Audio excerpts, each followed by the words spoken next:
This is Cult Film Face Off.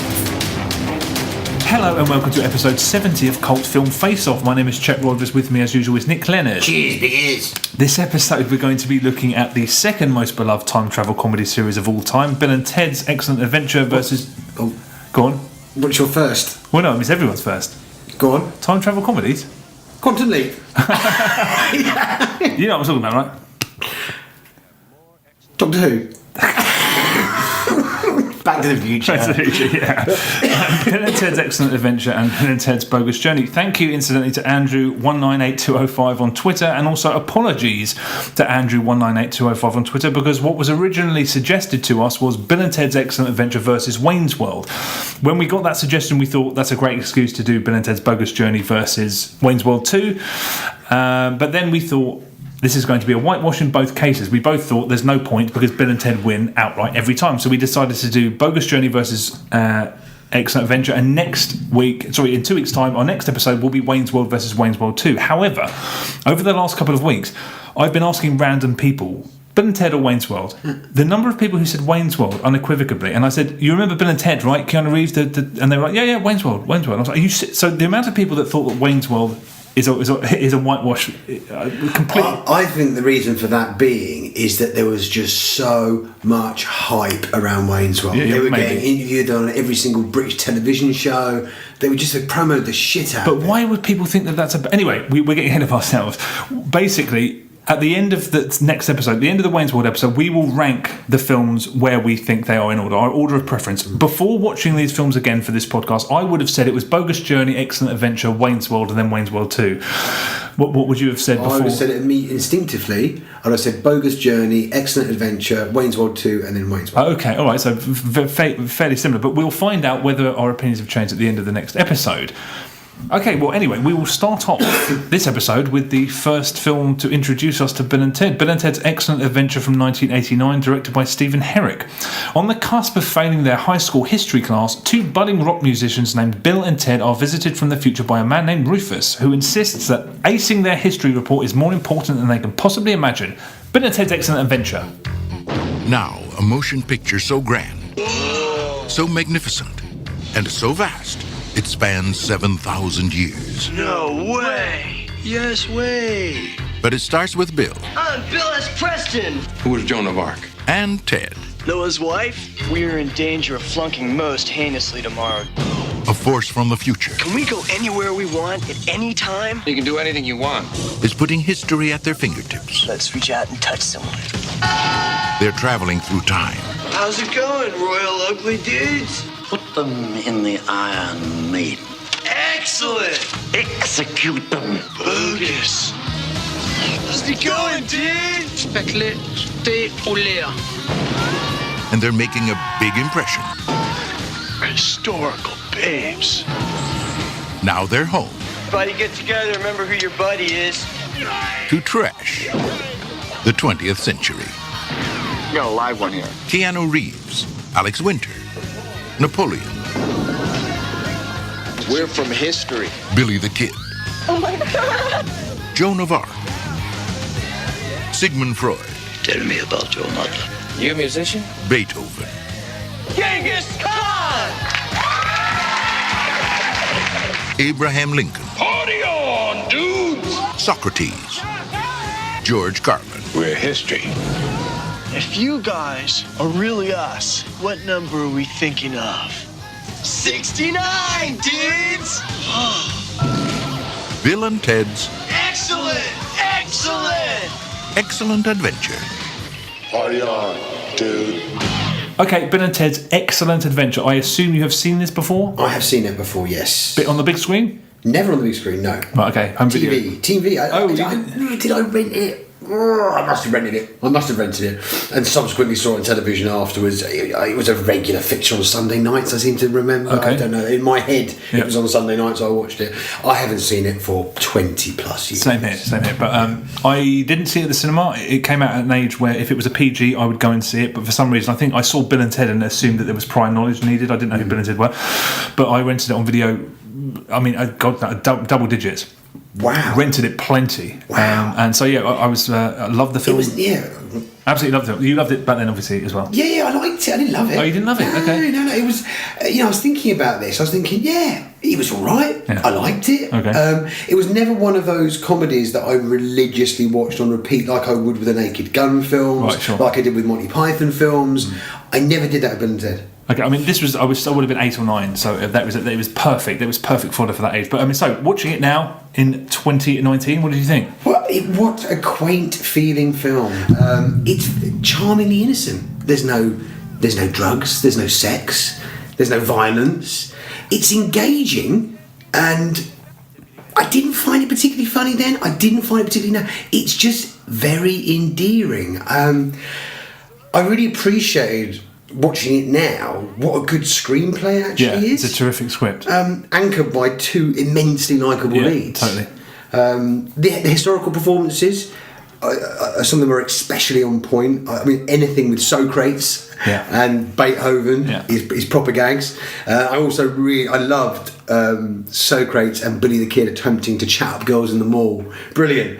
What do you think? What's your thoughts of watching it now? I loved it as a kid. I if anything, I think I love it even more now. First thing, because I haven't seen it in such a long time. When it started, I was just overcome with memories. But just like, because I used to watch this film a lot with my 3 sisters, and we would be in fits of uncontrollable hysterics during the opening credits. Right.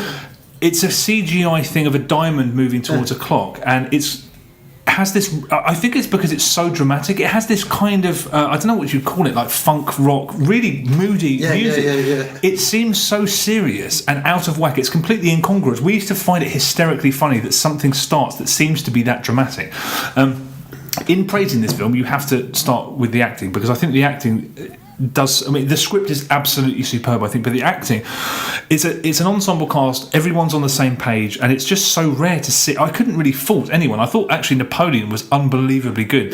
Terry Camilleri, his name was. He's absolutely superb. But even the smaller parts, Bernie Casey is their teacher. Yeah, he's in probably 2 or 3 scenes, and he's a guy who doesn't tolerate this shit. He won't have them disrupt his cast, but he still believes. He hasn't given up on them, and it's a tiny few moments that he has, but he just sells it completely. It's always hard to tell whether it's a result of good direction, whether they've had loads of rehearsal time, or whether it's just performers with really, really good instincts. But it's moments of acting that make the film so...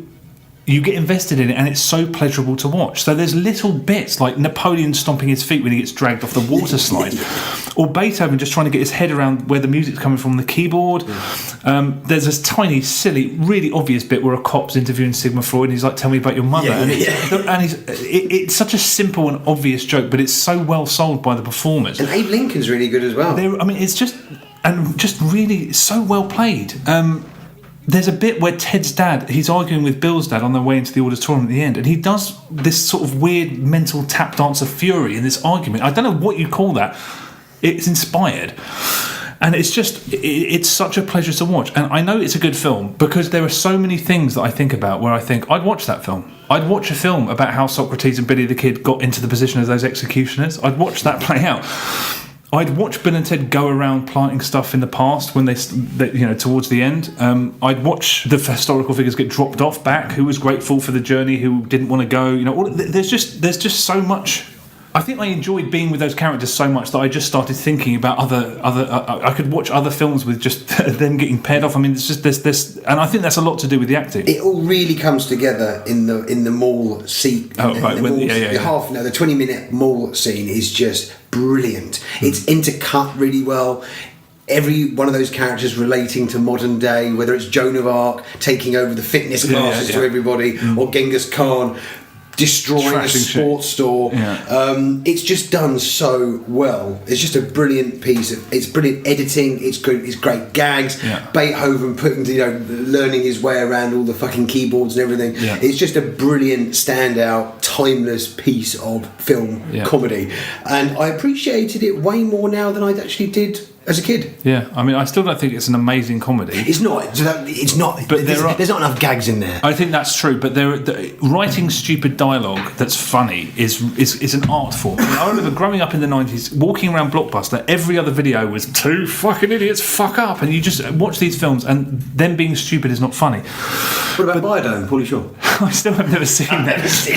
People rate that film. If anyone's listening and can do a pair up with Biodome or something, it's one of those things that always looked in Blockbuster. There was always the zany amazing comedy. I would be very interested to watch that. Yeah, I'd any excuse to watch shit like that. It's all good. But yeah, there are lines of this that I just think are simultaneously clever, and there's character in them. And there was one. My favourite joke in the film comes really early when they leave, when they're told how catastrophic it'll be if they fail, and they leave the classroom at the very beginning. And Bill says, one thing I do know, Ted, is that Joan wasn't Noah's wife. Yeah. Joan of Arc wasn't Noah's wife. And Ted says, then who was Noah's wife? Straight down the most irrelevant avenue possible. And also, I love the fact that when they're posing as nobility in the Middle Ages, a man whose name is Theodore opts to call himself the Duke of Ted. There's such great character beats in those dialogues. And I don't think it's a sensationally good comedy, but there's no fucking... It doesn't sell the characters short by trying to I think if they'd over-egged it with them being dumb, I think it would have really, really sort of killed the whole atmosphere of the film.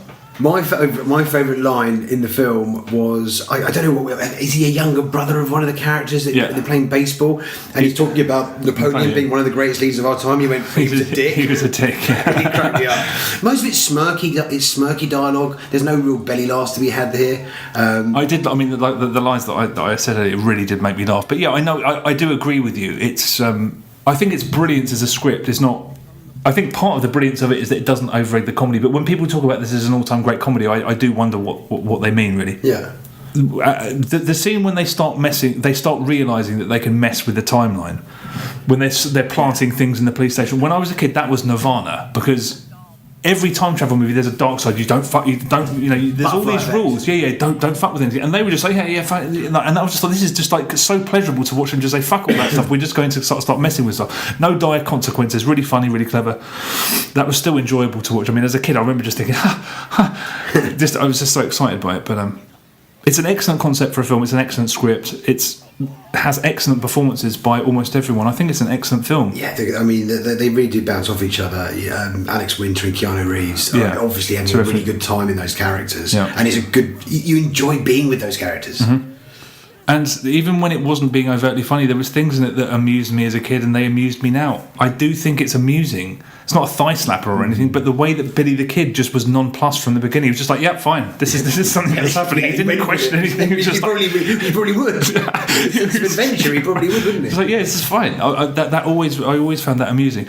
I'd quite like to have watched this with somebody younger, because I don't know how good it looks today. I was so lost in it, and so lost in sort of my reassessment of a film I loved as a kid. I don't know whether is it as terrific as I think it is? I mean, I think you must be able to appreciate the filmmaking and the storytelling and the acting. The script is great. The screenplay's great. Yeah, I'll be very interested to know what young'uns in this day thought of it.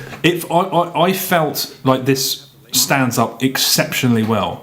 Part of it is because it's such a big-hearted, sweet-natured film, but also because I think the acting is just absolutely. It's not praised enough particularly in comedies, but just performers who are on the sidelines just killing it, absolutely killing it. But everyone in it there's not a bad performance. No. Both their dads are on point, Missy's on point.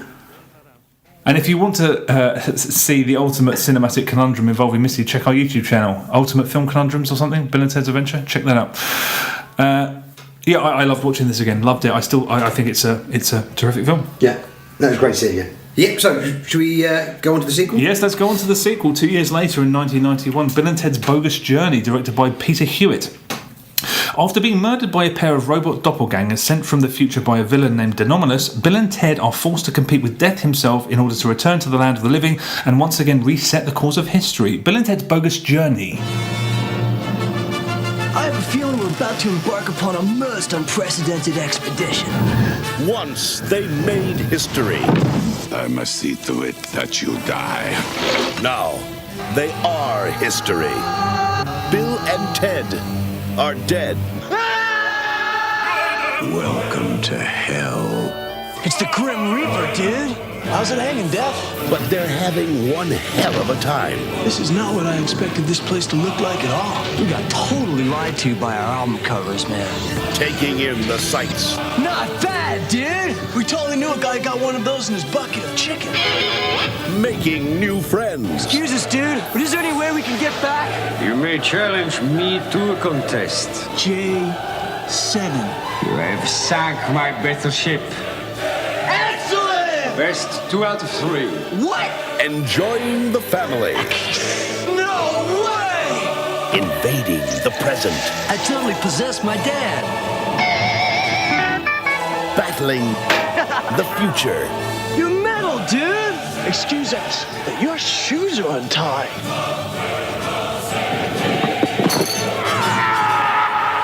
Can't believe we just smelled in death. And meeting their maker. Guy, Congratulations on Earth. not to mention your other great planets. Mars, Jupiter, Uranus. It's the comeback of all time. Bill and Ted's Bogus Journey. It's a trip. Best of 7? Damn right! Ah, dude! Left hand red. Ah! Yeah! Bill and Ted's Bogus Journey. Okay, so I'm assuming you'd seen this as well as the first one? Yes, I'd seen it, but I reckon I'd only seen it once. Really? Yeah, because I had no recollection. Really? I was just like, what the fuck even happens in the second one? Right. And then I looked at the cover and I was like, Death, yeah. it's William Sadler.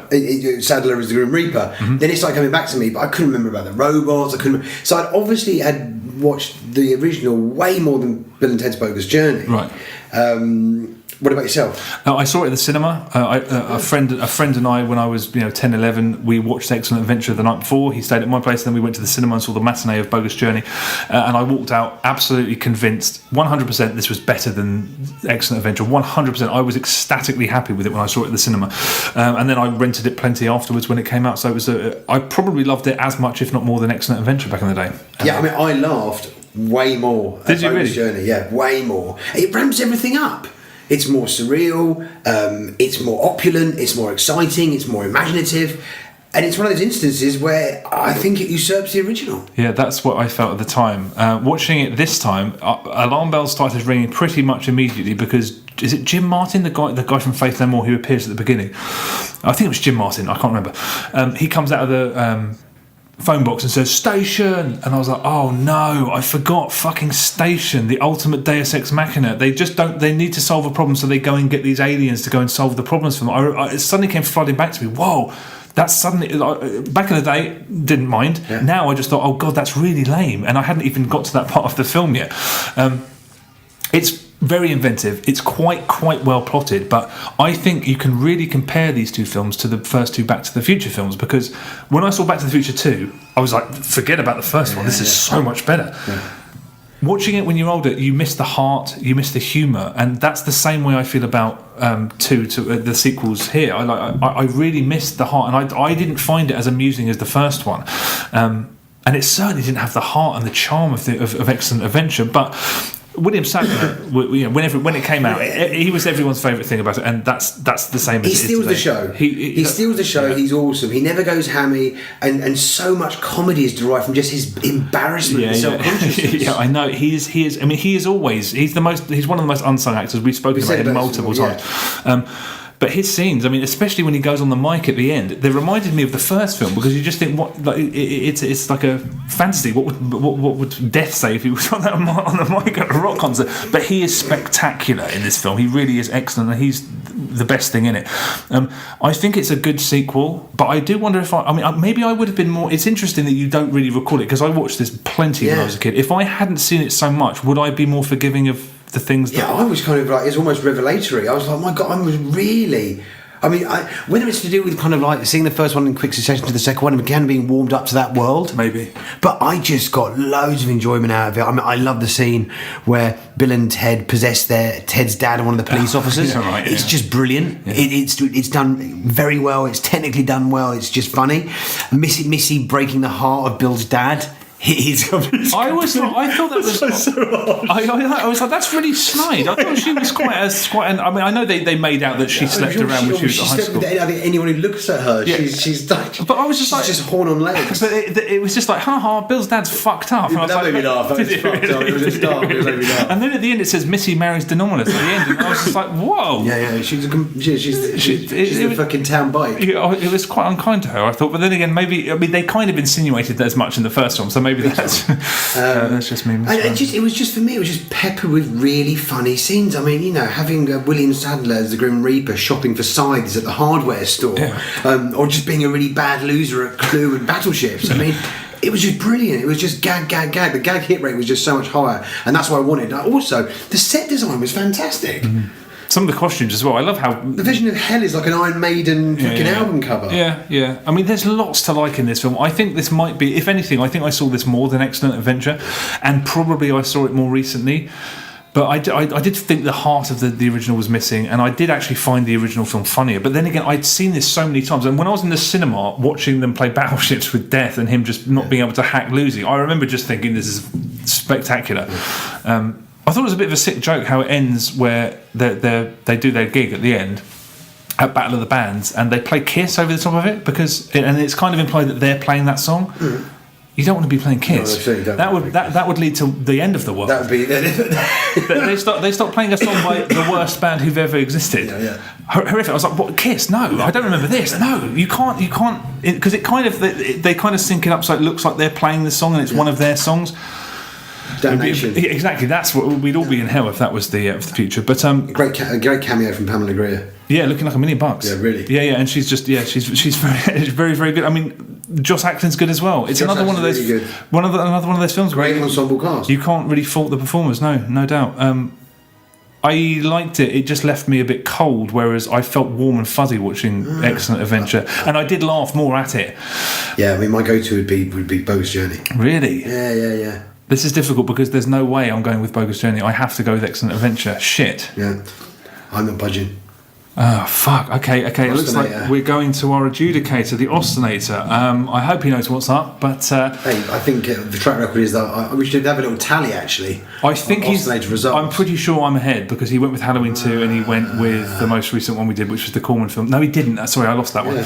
But anyway, we're going to go to the Ostinator now. Hopefully he knows what's up. Adjudicate away. Oh shit, we got a tiebreaker. Hello, Cut from Face Off. Ostinator here, aka James H. Austin Esquire. I'll keep this quick and simple. Ultimately, I feel it's got to go the way of Excellent Adventure. Obviously, lots of kudos to the fact it was the original. Some inspired casting with George Carlin as Rufus. I love the whole idea of taking the joy of time travel a la Quantum Leap, and obviously bringing back the historical characters. For me as a youth, it was the first time I heard names of historical characters like Joan of Arc, Napoleon, who's a dick, and Socrates, aka Socrates, and of course the wonderful stepmom Missy. That being said, Bogus Journey has some lovely moments in it as well, notably the Melvining of Death, and the most incredible and memorable last song possibly in any film ever, the anthemic God Gave Rock and Roll to You. Despite the high production values, I still find the original to be the best. But that being said, also the animated TV series was fantastic, and I'm sure we all are, eagerly anticipating the third instalment of the feature franchise. Look forward to catching up with you soon, guys. Peace out. Eliminator with the Ostinator. Okay, so that was the Ostinator's verdict. I'm sure he went with Excellent Adventure because that's the connoisseur's choice. No, he knows his onions. He's definitely down Bogus. I would be very surprised if he did that. But have we had any correspondence on this one? Yeah, we've had a couple. Talking about Wayne's World 1 and 2 and Bill and Ted's Excellent Adventure versus Bogus Journey. Al Winter, easy. Wayne's World 2 and Excellent Adventure. Interesting. John Wheeler, probably both sequels, more meaty elements to talk about. Wayne's World 2 is more of the same, but Bogus Journey went darker. I think there's discussion to be had in how does one follow up a breakout hit. Yeah, true. Wayne Garth, Wayne, in capital letters. Oh, what? No, nothing about Bill? No. And Ted? No. Okay, well, the Ostinator chose wisely, I believe. Bogus all day long. Yeah, no, I don't think so.